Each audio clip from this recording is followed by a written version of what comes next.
Welcome back. I'm Josh Hogger, digital reporter for Texomashomepage.com, and on today's edition of Trending in Texoma, we're taking another dive into local history as we dig into the Texoma archives.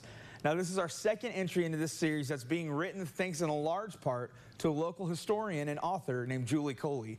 Her countless hours of research are compiled into several books called How Did They Die?, chronicling some of the wildest murders in the history of North Texas. And you can find her books at Pickers Universe in Emily's shop here in town, or on Amazon, and a link to her Amazon store is available inside the story on our website. Now, the story takes us back well over 100 years to the year of 1915 for what Coley referred to in her book, How Did They Die?, as one of the most sensational murders in Young County's history. It took place outside the Young County Courthouse after a former Young County judge, E.W. Fry, was charged with forgery following his election to the State House of Representatives. So naturally, the Young County commissioners were concerned that Fry would attempt to steal or destroy the records of his crimes. So they hired two special deputies to patrol the courthouse grounds, Riley Dollins and George Thomas Cherryholmes. In the early morning hours of February 24th, 1915, around 3:30 a.m., they heard a noise on the north side of the courthouse. And when they went to investigate, they found 3 or 4 men who approached the two guards and demanded they throw their hands up.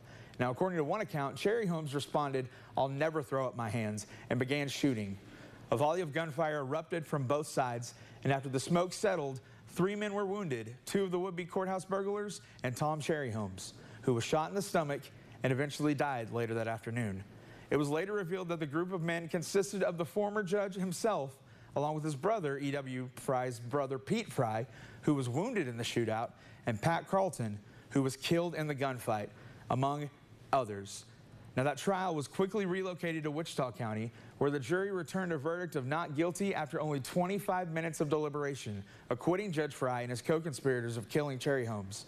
And although former Judge Fry was eventually sentenced to prison for forgery, Governor Hobby issued a pardon, and he never served a minute of time behind bars.